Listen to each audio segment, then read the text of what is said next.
In the past, really 2 days, we have seen a number of unacceptable and very upsetting shootings in the Bronx. This comes after an unthinkably tragic shooting and death of a mother in Brooklyn who literally gave her life to protect her own children and children that really may not even have known that weren't her own children. And those 3 incidents are not, I could go on and on, those are not the sum total, tragically, of what we have seen recently in the city. The one thing they automatically shared was putting up a reward system to catch the suspects, because we have those guys that were walking by on the camera that they showed on TV. They're not necessarily the suspects. They could have just been walking by. There's no evidence on that. Okay. And the second thing they were talking about was to organize and maybe do a vigil, a walk, and bring the public out more, because this is an outcry of all the Bronx, bringing everyone together in the Bronx. The other thing was walking partners, like escorting people from the trains. I'm not talking about just women. The young men are scared. And if you have, I mean, this guy with the 4-year-old was killed for a jacket that wasn't even new. Yeah. And to cut the trees. Yeah, that's very helpful. We've done that in my district. Very helpful. Grand Avenue, there's a lot of shrubbery, and they hide behind the trees. And also, when the trees don't get pruned enough on the top part too, they cover the street lights, so streets become darker. When we had a huge drug problem a number of years ago in Greenwich Village, and a critical thing, it sounded silly when I said it, but so I'm glad you appreciate this, was to get the Parks Department in, and it really brightened up the street, and then it makes it harder to find a nook and a cranny you can do something bad in. So that's good to remind us. And the other thing was tied into what you just said, is stronger lighting. Yes, absolutely. Not the regular lighting they have now, but stronger. Right. The street that... You know, one thing we did in Staten Island that summer is we went out with city agencies, and we walked around and made notes of what trees, what lights need a higher voltage, so you might have to do those kind of walk-arounds too, and then you can be very specific with the agencies, so that's good. And the other thing is, this area is right behind Monroe College, so why not affiliate with them and see if we can get some added security there. We spoke with that with the community board and Mr. Bell and Mr. Foster. Now, also they were thinking of marching to, I'm just sharing what they said, I don't say I agree, in front of Police Plaza, because they want more police. Now, I know there's been cuts because of budgets, but there's also the idea of maybe putting some kind of surveillance cameras on these particular areas that are bad. Like that area is very bad. We had a meeting, and I'm sitting there, and I have as much passion as she does. I'm accused of having too much passion. Never. I said, what about if we get a killing tomorrow? And then I turn on the TV, and I hear about the 4-year-old. I just wanted to die, and I kept thinking, I hope it was a struggle that he got. No, the commander called our district manager, Fernando, and he aimed at that child to shoot him. And since this is going to be a long-term solution, I think we need to really think about what we've taken away and perhaps bringing it back.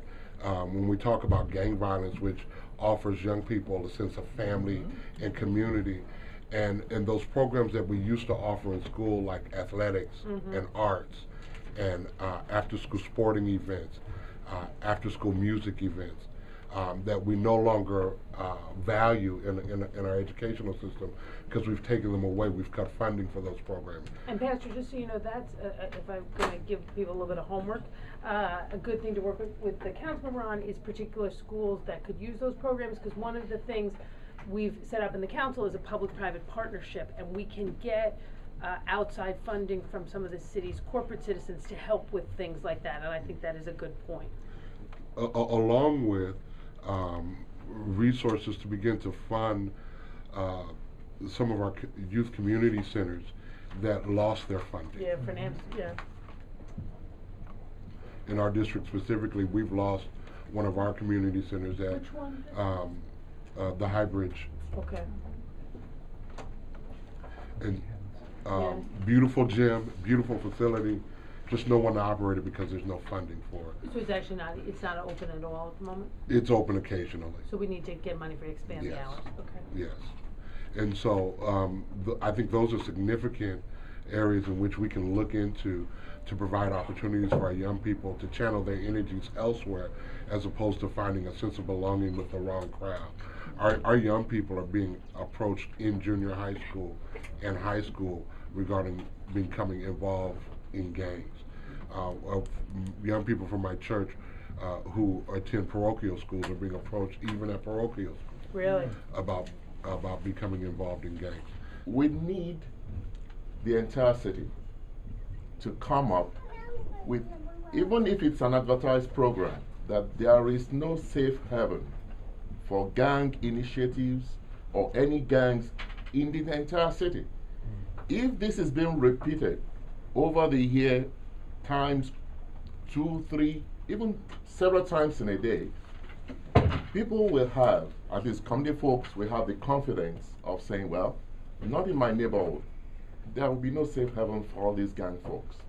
There are several wannabes, which I'm glad you mentioned. I mean, when we had the gang incident at the school, just this last summer, PAL invested some money right by River Park Tower through the DA's office. We have several initiatives out there. Are they working? Some are not up to par. What makes ones that work? You know what I mean? Communication. With the community. With the community. Communication with the community makes the ones that works very well. People know that yes, it's available, they have access to it, and they are willing to get some help. Some of these kids who are out there doing all this initiation, quote unquote, or wannabes, it's not exactly true that they don't have somewhere to go. They have options. But they choose to do something else because they are being influenced by those who are not exactly good role models for them. But if we have a great communication being blasted over the head on all the channels, New York City cannot be taken over by gangs. There's no gang member here to say, you know, that's not what we stand for, that's not what we about. I'm sorry to the community, I'm sorry that this happened. I respectfully apologize. My Soak organization is not supposed to be doing things like that. They should be here. They're supposed to be here. But they won't. If predominantly they are responsible, as they've been identified, for committing the crime, then they're supposed to be responsible for the accountability also. Not only in us catching them, law enforcement, not only in re-education, but you're also supposed to be teaching those who are supposed to be coming after you the right thing to do. Those gentlemen who were massacrically, they violently harmed that 4-year-old for no reason. They should have been there securing him, making sure he went home safe with his child. They should have been there making sure everybody else got home safe. These are things we used to do. This is good Samaritanship. This is very honorable. This is very admirable. This is what would get you initiated to a higher level in life, into society, not hurting somebody and trying to rob them for a coat. But we are also hurting with the fact that our kids don't have jobs. Job is missing. Our kids don't have any hope of getting a job. The city or the state has really kind of said, we don't care about you guys, we don't have any experience or hope that you guys will ever get hired. It's kind of just been thrown away and said, we don't have any plan for you guys. And I think that we have to make sure that we give them some hope by creating some jobs. Now you could, so how do we do that with the economy the way it is? But we have to make an effort and show our kids that we're not abandoning them. We are not. Now we have also, and I hate, I don't want to throw it in, but we have a big armory center sitting there that could, if we work it up and fix it up, we could create a lot of jobs for our community. We need to move on things like that. We need to come up with programs in the DOE that would address this issues of gangs and all that, which are being cut back. Everybody pointed it out. All these services that were there are no longer there. So if we do that, these are some of the things that are going to happen. The issue about stopping to smoke. They have a big campaign, right? A massive campaign where they show things that we don't actually want to see. Correct. So I believe that the communication, like Dr. Bola said, go out there, moral issue, and if it hurts, it hurts. That's what we need to get the community to start thinking about moral issues. And I think if we had that kind of advertisement, we will get something across to the community. You know, it's interesting to think about what you just said and look at gangs are a public health issue. Things that kill you are a Exactly. public health issue, and there might be, I don't know, kind of making this up, there might be an ability for us to get resources if we reached out to some of the public health foundations, and a lot of the anti-smoking ads are paid for by federal public health money. So again, I'm making this up, but maybe we could reach out to some of those public health entities on this. So that was very helpful. Thank you. This whole thing about a watchtower in terms of resources, there is one watchtower for the entire borough. Yeah, that's crazy. I mean, that's crazy. Right. Yeah. Right. Okay, so you want And residents, they help. and they do, and you want residents to speak out.